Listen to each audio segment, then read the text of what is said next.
Today we're talking about a big topic. I'm going to teach you 5 steps/tips on dealing with impossible and difficult Airbnb guests. Let's jump right into that.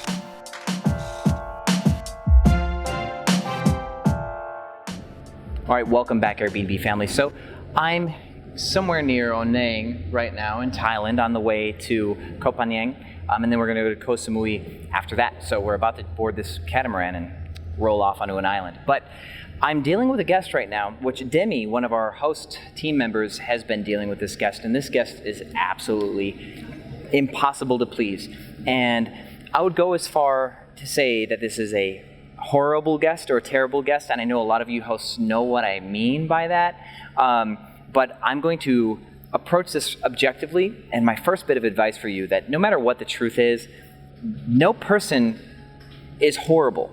First off, right, before we get into these 5 steps, no person is a terrible person. I'm sure that there's somebody out there that loves this person, so they're not bad to everybody, hopefully. So treat people with the benefit of the doubt whenever possible. So in order to make sure that you can come away unscathed as much as possible, hopefully making it so you can find middle ground with you and your guest, here are the 5 tips that you should follow when dealing with an irate, irresponsible, uncooperative, angry, combative, evil guest, right? Okay, so number 1, it's a game of cops and robbers.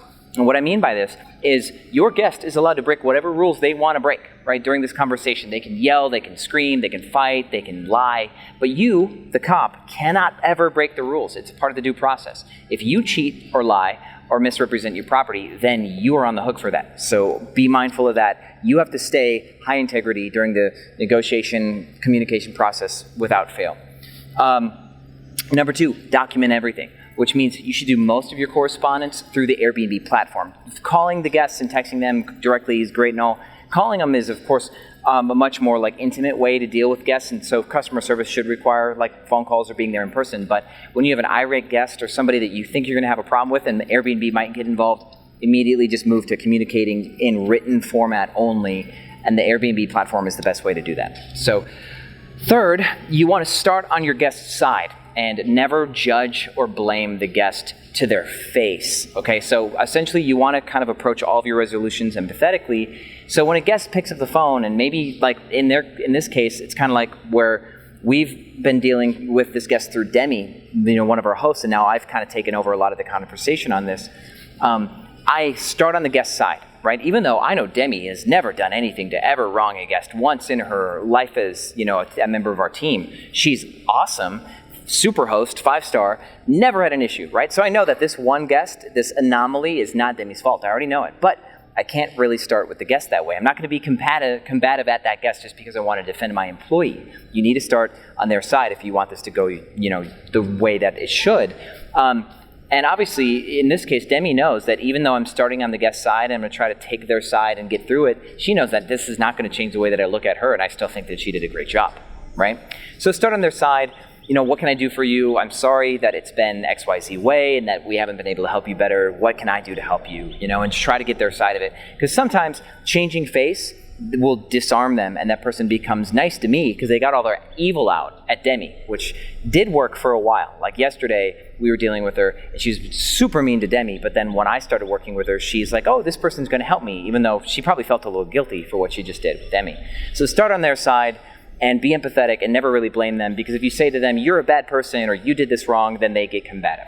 So there's that. 4, don't try to change your guest. Some guests are just miserable people. They just want to be unhappy, and they'll search for unhappiness any way they can find it. And trust me, you're going to have these guests, and they're going to show up miserable, they're going to leave miserable, and there's nothing you can do to change that.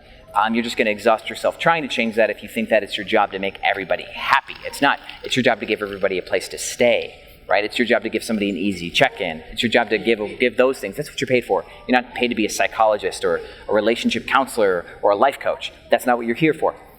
So with that said, 5, take the reservation away. If the guest is being combative and just relentless and wanting to push you and try to get things from you, etc., and there's nothing else you can do to help this guest, use what in sales we call the takeaway clause. You'll say, I'm sorry, Mr. Person or Miss Ma'am, that we're not able to help you, and we've tried everything we can. It's unfortunate, but I will cancel your reservation right now, and you can leave right now. You can leave this very minute since we can't help you. So I hope that works for you. And by taking this reservation away, they're like, oh crap, I'm gonna lose my reservation. And then they get super upset internally, they're like, oh man, this is not going the way that I want it to go. Because a lot of times they're just trying to get free stuff, concessions, and things out of you. But in this case, you take that reservation away, and they may just settle down and go, oh no, I've pushed as far as I can push. So take these 5 steps, these 5 tips, use that approach, and hopefully this helps you navigate difficult customers. But remember, some people are just gonna suck. No matter what you do, you're not gonna be able to change them or make them a better person or make them more happy. So keep that in mind and stay a happy host, because you need to save your energy, your good vibes, for the guests that will appreciate you. All the better. So thank you for watching Airbnb Automated, and I'll see you on the other side.